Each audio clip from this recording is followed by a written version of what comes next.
Now, I am absolutely convinced that the main source of hatred in the world is religion and organized religion. Absolutely convinced of it. And I'm glad that you applaud, because it's a very great problem for those who oppose this motion, isn't it? How are they going to ban religion? How are they going to stop the expression of religious loathing, hatred, and bigotry? I speak as someone who's a fairly regular target of this, and not just in rhetorical form. I have been the target of many death threats. I know within a short distance of where I'm currently living in Washington, I can name 2 or 3 people whose names you'd probably know who can't go anywhere now without a security detail because of the criticisms they've made of one monotheism in particular. And this is in the capital city of the United States. So I know what I'm talking about, and I also have to notice that the sort of people who ring me up and say they know where my children go to school, and they certainly know what my home number is and where I live, and what they're going to do to them and to my wife and to me, and who I have to take seriously because they have done it to people I know, are just the people who are going to seek the protection of the hate speech law if I say what I think about their religion, which I'm now going to do. Because I don't have any what you might call ethnic bias. I have no grudge of that sort. I can rub along with pretty much anyone of any, as it were, origin or sexual orientation or language group, except people from Yorkshire, of course, who are completely untakeable. And I'm beginning to resent the confusion that's being imposed on us now, and there was some of it this evening, between religious belief, blasphemy, ethnicity, profanity, and what one might call multicultural etiquette. It's quite common now for people to use the expression, for example, anti-Islamic racism, as if an attack on a religion was an attack on an ethnic group. The word Islamophobia, in fact, is beginning to acquire the opprobrium of that was once reserved for racial prejudice. This is a subtle and very nasty insinuation that needs to be met head on. Who said, what if Falwell says he hates fags? What if people act upon that? The Bible says you have to hate fags. If Falwell says he's saying it because the Bible says so, he's right. Yes, it might make people go out and use violence. What are you going to do about that? You're up against a group of people who will say, you put your hands on our Bible or we'll call the hate speech police. Now, what are you going to do when you've dug that trap for yourself? Somebody said that anti-Semitism and Kristallnacht in Germany was the result of 10 years of Jew baiting. 10 years? You must be joking. It's the result of 2,000 years of Christianity based on one verse of one chapter of St. John's Gospel, which led to a pogrom after every Easter sermon every year for hundreds of years, because it claims that the Jews demanded the blood of Christ be on the heads of themselves and all their children to the remotest generation. That's the warrant and license for and incitement to anti-Jewish pogroms. What are you going to do about that? Where's your piddling subsection now? Does it say St. John's Gospel must be censored? Do I, who've read Freud and know what the future of an illusion really is and know that religious belief is ineradicable as long as we remain a stupid, poorly evolved mammalian species, think that some Canadian law is going to solve this problem? Please.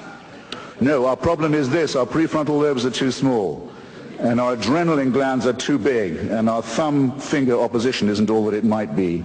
And we're afraid of the dark, and we're afraid to die, and we believe in the truths of holy books that are so stupid and so fabricated that a child can, and all children do, but as you can tell by their questions, actually see through them. And I think it should be, religion, treated with ridicule and hatred and contempt. And I claim that right. Now, let's not dance around. Not all monotheisms are exactly the same at the moment. They're all based on the same illusion. They're all plagiarisms of each other.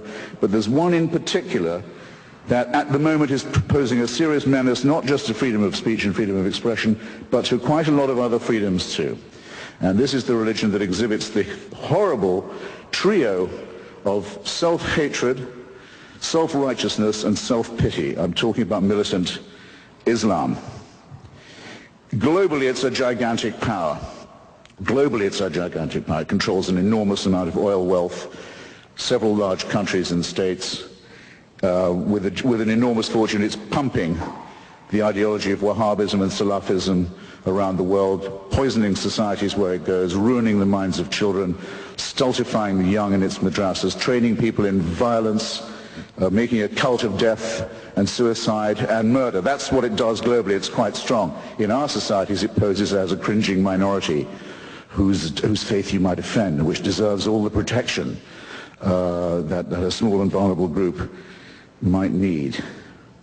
Now, it makes quite large claims for itself, doesn't it? It says it's the final revelation. It says that God spoke to one illiterate businessman in the Arabian Peninsula 3 times through an archangel, and that the resulting material, which as you can see when you read it, is largely plagiarized from the Old and the New Testament, almost all of it actually plagiarized ineptly from the Old and New Testament, is to be accepted as a divine revelation and as the final and unalterable one, and that those who do not accept this revelation are fit to be treated as cattle, infidels, potential chattel, slaves, and victims. Well, I tell you what, I don't think Muhammad ever heard those voices. I don't believe it. And the likelihood that I'm right, as opposed to the likelihood that a shepherd who couldn't, a businessman who couldn't read, had bits of the Old and New Testament redictated to him by an archangel, I think puts me much more near the position of being objectively correct.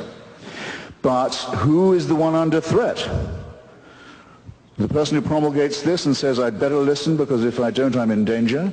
Or me, who says, no, I think this is so silly you could even publish a cartoon about it? And up go the placards, and up go the yells and the howls and the screams. Behead those. This is in London. This is in Toronto. This is in New York. It's right in our midst now. Behead those who cartoon Islam. Do they get arrested for hate speech? No. Might I get in trouble for saying what I've just said about the Prophet Muhammad? Yes, I might. Where are your priorities, ladies and gentlemen? You're giving away what's most precious in your own society, and you're giving it away without a fight, and you're even praising the people who want to deny you the right to resist it. Shame on you while you do this. Make the best use of the time you've got left. This is really serious. Now, if you look anywhere you like, because we've had invocations of a rather drivelling and sickly kind tonight of our sympathy. What about the poor fags? What about the poor Jews, the wretched women who can't take the abuse, and the slaves and their descendants, and the tribes who didn't make it and were told that their land was forfeit? Look anywhere you like for the warrant for slavery, for the subjection of women as chattel, for the burning and flogging of homosexuals, for ethnic cleansing, for anti-Semitism, for all of this. You look no further than a famous book that's on every pulpit in this city and in every synagogue and in every mosque. And then just see whether you can square the fact that the force that is the main source of hatred is also the main caller for censorship. And when you realize that you're therefore this evening faced with a gigantic false antithesis, I hope that still won't stop you from giving the motion before you the resounding endorsement that it deserves. Thanks awfully. Night-night. Stay